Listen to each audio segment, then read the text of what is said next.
Hello, everyone, and welcome to an episode brought to you by Contemporary Research. I'm your host today, Gabrielle, and thanks so much for joining us for today's episode of the show. Right now, I'm thrilled to welcome Mike Rufail on the show. He's a founder and chief gaming officer at MV Gaming, and he's going to be telling us all about the meta for AV and esports. So, Mike, welcome to the program, and thanks for joining us. Oh, thanks for having me. Absolutely. So it's great to have you here. So before we get into a little bit how Pro AV and esports has evolved over the past few years, can you take a little time to tell us a little bit about how AV is used in the esports industry and how it's used differently in esports in comparison to other industries?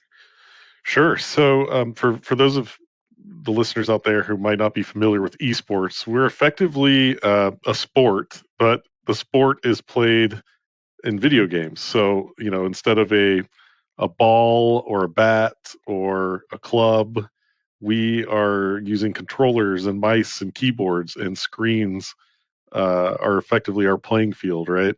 Mm-hmm. And our networks are our playing field. So we're playing video games at a very high level, and obviously visualization is what is going to help the crowd watching esports events understand what's going on inside the games. So in many ways, we are more prone to use audiovisual equipment than other sporting events are, and even concerts and so on. We're very much in tune with our audience and connected to our audience through a screen. So audiovisual equipment is very important in our industry, and right now we are making full use of a lot of LED screens. For example, here just within our headquarters building, just within our office space, we have a 10-foot LED wall inside a live production studio, and we also have a massive 24-foot LED wall inside our pro player lounge, where our staff can come and watch the games as the team's competing all over the world. Now, in a live event setting, we are making full use of screens and lights, and obviously the sound is very important to give cues to the audience what's going on inside some of these games. So, for example, we had the Overwatch League Season 1 championship. We held that inside the Barclays Center in Brooklyn. And during that event, we loaded in the largest stage that has ever been put into the Barclays Center. So imagine all the sporting events and concerts and shows that happen inside a venue like that in New York City. Esports is actually what put in the most monumental stage production inside that arena in its history. And so, we're making full use of those screens and lights and to put on a show. And so as this evolves, we're really looking forward to effectively being kind of the guinea pig for a lot of professional AV providers, or a showroom as we build out our own arenas and our own real estate districts around those arenas for audiovisual technology. Wow. Yeah, those are some super cool uses of the audio and visual technology. You just described. The 24-foot screen creates an awesome visual. I can't imagine. So esports sounds like it's the perfect integration of all of these different levels involved in the AV market. So very awesome. Mm-hmm. The esports market has boomed in recent years. Statista reports that in 2024, there's expected to be almost 286 million esports enthusiasts. That's a lot. And this is actually an increase for just 197 million in 2019. That's a lot of viewers. So I'm curious, how has the production level in esports grown over the past few years? How has the level grown?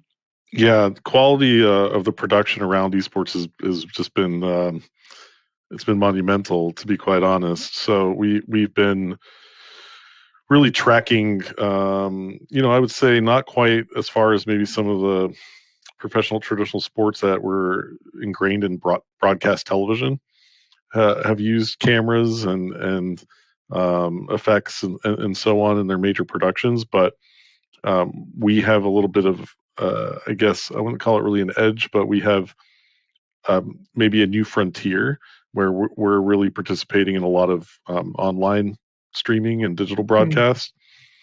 And through those technologies kind of growing and us figuring out different ways to use AV technology in our productions over the years, we've kind of developed somewhat of a unique broadcast style in esports.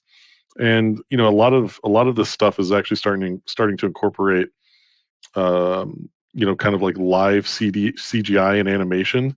Mm. There's also like kind of 3D illusionist effects that are being created in esports within broadcast systems that makes them for some really cool experiences for the fan bases out there that are watching. And so we're even seeing kind of the emergence of kind of like avatar performances and things on a stage. So, it's really using like the latest and greatest in CGI and animation to create kind of live performances that are a mixture of kind of the real stage inside a live venue, but with CGI characters and models. And so there's a lot of just really cool stuff that we're innovating on in esports. But from a core broadcast perspective, um, yeah, cameras have been getting much better for us, and learning ways to track the audience. I know like audio mixing has been very important for us because when we're in these live event venues, one of the kind of the psychology behind kind of moving image and sound starts to come into play. And so when we're in an arena with 5,000 esports fans screaming and yelling and watching these matches that are high energy, it's much faster paced than most traditional sports are. And the crowd volume it really creates this effect for the viewer at home that makes them feel like they're right there getting that same energy. And so mixing down the audio, the crowd noise, and their reactions to be very prominent, mixed down with the game sounds and what's happening inside these video games as we're broadcasting them is very important. It's very important to create that energy and that experience for the viewers at home. And so even microphone technology to amp up the crowd noise and mix it with game audio is very important to us. So just trying to give a couple examples of how we pay attention to these things and how we create that experience for the fans. Absolutely. And all those progressions will really create and amp up that experience for the fans. Just the use of avatars, CGI, all those things are so incredible. And I don't remember seeing that at the last football game I went to. So that makes esports very unique. Now, no one expected the world to shut down with lockdowns, but unfortunately it happened and it affected a lot of industries, including yours. So how did COVID affect the use of Pro AV and esports, and what did we see come out of these years? Yeah, so obviously, I mean, we just didn't have a huge need for, let's say, live technology, but in terms of kind of, bringing in big screens into the arenas and the lighting equipment and so on. But where we did have a need was how we were able to continue to produce games during COVID because players effectively could play from their own homes. We could still manage to have players play from their own homes on a live online network and still hold matches, competitive matches. So, broadcast mixing software became important because you'd have all these players with webcams. We effectively our leagues shipped players, webcams that connected to kind of closed circuit networks where they could pull all the players' webcams into mixdown software and mix down a broadcast with all these kind of player cams plus footage from inside the game as it was happening live in the spectator clients of these video games. And so that became a point in history where we had to rely on kind of other ancillary technology to mix down our broadcasts and produce them, as opposed to what we would have done in a live venue, right? Mm-hmm. So all this remote broadcast technology became much more important to us. Yeah, that remote broadcast technology, unlike a lot of the industries out there that were affected by COVID, the esports business actually adapted fairly well with the introduction of these remote events and considering. And we saw a lot of online events replacing traditional ones with the help of AV. Speaking of which, and you kind of spoke about this previously, but what effect do you think the use of AV has on both the player and the fan experience, how it affects it?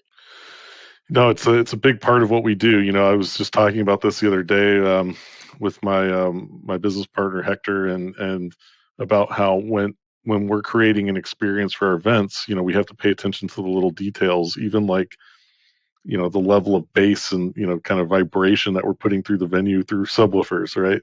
Like hearing when you get that experience when you walk into an esports match for the first time and you feel the rumble of the subwoofers every time somebody fires a gun in the game or jumps in the game and lands, that rumble of the subwoofers really creates a different experience than you can get than you would get at home, right? Mm.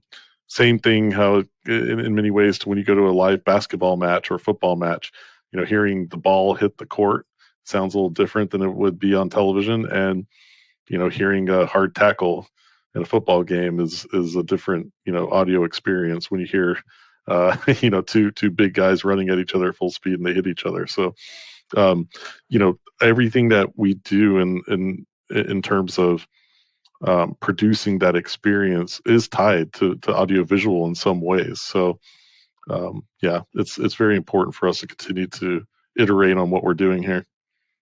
Yeah, after you telling me all about this, I think you would agree that esports is more than just a game, right? It's a full production. You were saying with the subwoofers and the proper AV effects. AV effects are actually what really makes or breaks the fans' experience. So on that note, where do you think you see the future of AV and esports headed? We are looking at some of just the coolest things. We have plans to construct a custom venue, a mixed use venue. It's not just for esports, but really we wanted to wrap our heads around how do we create the venue of the future, and whether that be to view concerts and music or esports or conferences, presentations, sporting events, whatever it may be. And we're really at the forefront as an esports organization and kind of researching audiovisual technologies and how we can create that experience, a better experience for fans. So we're looking at things even like we're looking at kind of mapping video and lighting effects on the ceiling of our venue, for example, like projection mapping. We're looking at things like drone lights, effectively like using a mass like set of drones to create lighting effects in the sky, where you can actually create images with drones and lights and over our venue and advertisements and promotions, etc. But also just like cool artistic and creative experiences. We are looking at things like I think we were looking at like pangolin laser systems, where effectively you can create laser light shows and project onto lasers. There's all sorts of stuff that we're kind of looking to do here. Also dynamic transitional screens. So not having just fixed screens inside a venue, having the capability to rig large screens. And when I say large, I'm talking 100-foot wide screen, and be able to make that a variable repositionable screen on the fly to where the screens can actually move and create dynamic setups for different styles of events. Like we participate in multiple games, right, in esports. So it's not just one video game, and they're all different. And having the ability to set up your AV in ways that cater to each of these different games is very important to us. Yeah, catering to each of the games, but also coming together in just one great fan experience with the utilization of all of these new technologies that are coming up. Yeah, and we think that transitions to where we can actually pioneer and innovate things and other things like for other events like concerts, right? Yeah.